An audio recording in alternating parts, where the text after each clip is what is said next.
जो बाहर के जो प्रत्याशी आ रहे हैं उनको बदलने की बात उसी दिन से शुरू दिन से हो रही थी।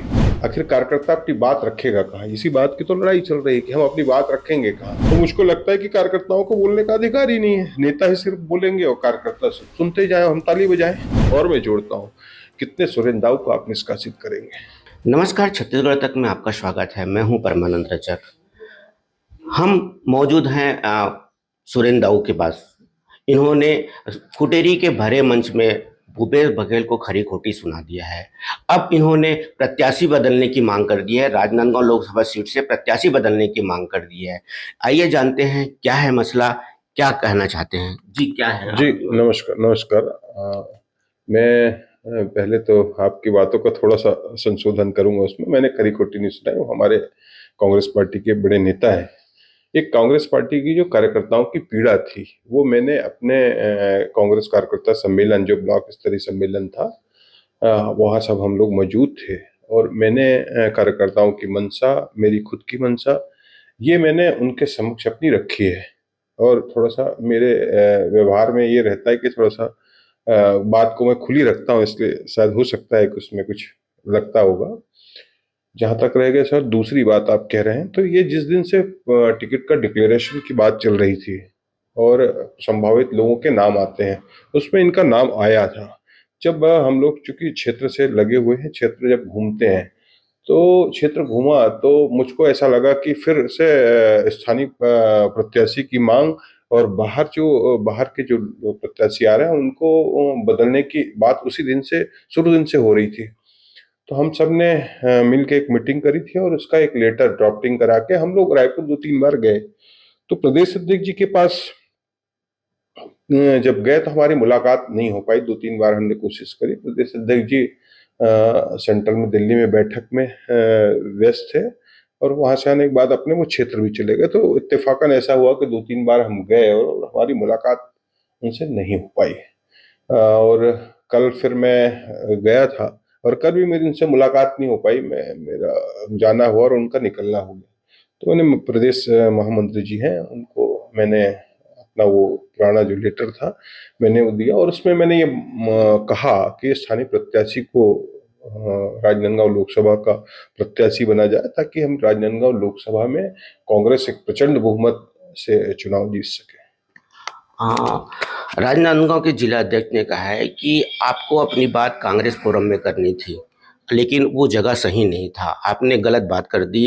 नहीं, अब चूंकि भागवत साहू जी मेरे बहुत अच्छे मित्र भी हैं, तो मैं उनके नहीं कहूँ, लेकिन भागवत साहू जी अगर मुझको ये बात कह रहे हैं तो वो बैनर भी देख लें कि ब्लॉक स्तरीय जो है कार्यकर्ता सम्मेलन का बैनर है। और कार्यकर्ता सम्मेलन में कोई आम लोग तो थे नहीं, हमारे पार्टी के फोरम के सारे लोग वहां मौजूद थे और पार्टी फोरम में ही मैंने अपनी बात रखी है।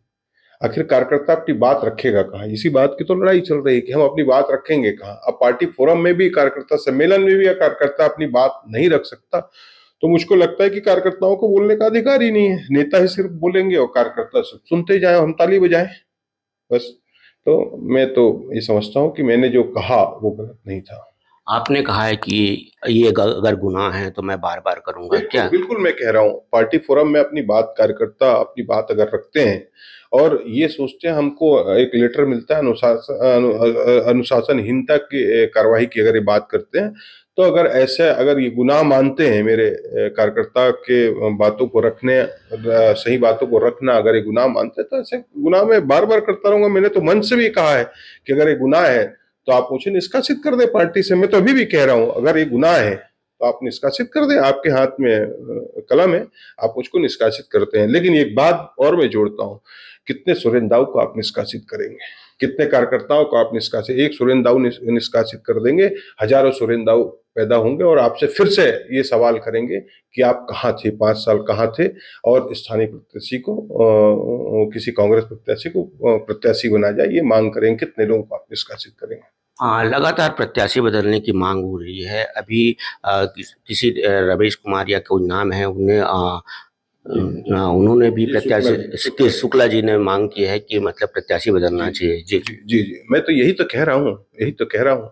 जब हम लोग सब जिले में, अपने अपने जिले में जब काम करते हैं, तो मुझको लगता है कि कार्यकर्ताओं को भी मौका मिलना चाहिए। चाहे वो किसी भी स्तर का चुनाव हो, आप अपने कार्यकर्ताओं पे भरोसा करिए और उनको चुनाव उसमें उतारिए। बल्कि आप तो बड़े थे, आपने आपने प्रदेश के मुखिया, 5 साल आप मुखिया रहे प्रदेश के, आपको तो किसी भी चैलेंज करके किसी भी कार्यकर्ता को आके चुनाव लड़वाना चाहिए था और जिता के लाना चाहिए था।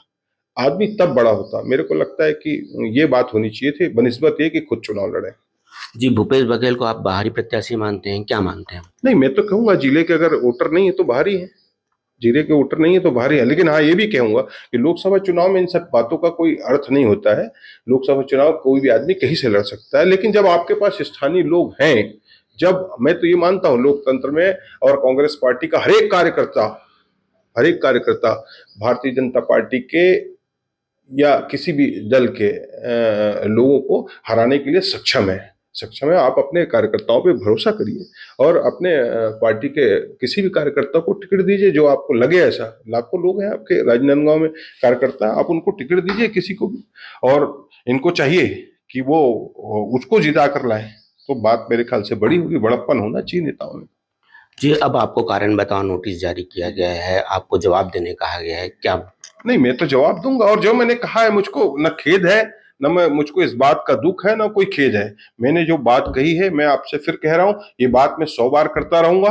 मुझको नोटिस दे, इनके पास अधिकार, वो सारे अधिकार हैं, ये जो मुझको करना चाहे कर सकते हैं। मैं उसका जवाब भी 1 घंटे के अंदर मैं उसका जवाब भी दे दूंगा।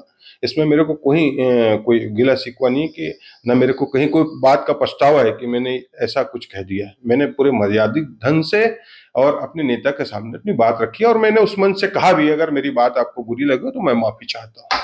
जी, कारण बताओ नोटिस में किन कारणों को उल्लेख किया गया है जिसमें आपको जवाब देना है? बस यही बात तो कह रहे हैं कि आपको इस जगह बात नहीं करनी चाहिए थी, मीडिया में आपको बात नहीं करना चाहिए था। लेकिन मैं ये कहता हूँ कि वहां पे 500 लोग इकट्ठे हैं, कौन वहां पे वीडियो बना रहा है, कौन वायरल कर रहा है, ये सब चीजों की जवाबदारी मेरी नहीं है ना। इस सब बातों की जवाबदारी मेरी नहीं है। आप मीटिंग जब तय करते हैं तो आपको ये बातें सब तय करनी चाहिए। जहां तक रहा सवाल इसके, तो कार्यकर्ता के बैनर में अगर कोई काम हो रहा है कार्यकर्ता सम्मेलन में, तो वहां पर अपनी बात रख सकते हैं। ये मुझसे आमने सामने बैठ के कह दे कि वो जगह गलत थी और मैं जो कह रहा हूँ वो गलत है। लेकिन अब बाद में आप कहीं से भी कोई स्टेटमेंट जारी करते हैं तो मुझको लगता है गलत है। आप स्वीकार करें कि मैंने जो वहां बात कहा था वो सच है, और उन गलतियों को सुधारने का काम करें। बनिस्बत ये मुझको नोटिस देने और कार्यकर्ताओं को नोटिस देने के बाद कितने लोगों को आप नोटिस देंगे। फिर मैं कह रहा हूं कि पार्टी के मुखियालों को चाहिए कि ऐसे जब होते हैं तो लोगों को बैठा के आप आपसी सामंजस्य बातों को खत्म करें, और क्या बेहतर हो सकता है पार्टी के लिए। आप अगर वरिष्ठ हैं, आप अगर पार्टी के शुभचिंतक हैं, तो आप क्या बेहतर हो सकता है पार्टी के लिए, आपको इस पर चिंतन करना चाहिए। जी, प्रदेश प्रभारी राजेश पायलट जी आज छत्तीसगढ़ प्रवास पे आ रहे हैं, क्या इस मसले को लेकर चर्चा करने की संभावना है? देखिए, वो बड़े नेता हैं, मुझको लगता है राजेश पायलट जी का मैं बहुत बड़ा समर्थक हूँ, बहुत बड़ा फैन हूँ। मुझको लगता है कि राजेश पायलट जी के अगर संज्ञान में अगर ये बात आएगी तो जरूर इस विषय पर वो चर्चा करेंगे, मुझको ऐसा लगता है। और मुझको अगर बुलाया गया तो मैं जरूर जाऊंगा। आदरणीय इतने बड़े नेता है हमारे पार्टी के, अगर मुझको बुलाया गया और मुझसे बात करी गई तो मैं जरूर जाऊंगा, जरूर बात करूंगा। यदि आपको निष्कासित कर दिया जाता है तो क्या भाजपा में जाएंगे आप? फिर यही बात कह रहे हैं, मैं भाजपा से दूर दूर था, मेरा ना कोई नाता नहीं है। मैं कांग्रेस पार्टी, मैंने जब से होश संभाली 17-18 साल का जब था मैं, तब से मैंने कांग्रेस पार्टी के प्रति मेरी आस्था रही है, और तब से आज तक मैं कांग्रेस पार्टी के लिए काम कर रहा हूँ। बस छोटा सा मैं एक कार्यकर्ता हूँ। मुझको मुझको मेरे पास वर्तमान में भी कोई पद नहीं है। ये मुझको अगर निष्कासित कर देंगे, लेकिन मेरे दिल से आप कैसे निकाल पाओगे। इसलिए मैं कह रहा हूँ, मैं एक कार्यकर्ता की हैसियत से, है ना, एक और मतदाता की हैसियत से जो मुझको अच्छा लगेगा मैं वो करूँगा। जी, कार्यकर्ता और मतदाता की हैसियत से मैं जो मेरे को जो अच्छा लगे वो मैं कार्य करूंगा। परमानंद छत्तीसगढ़, राजनांदगांव।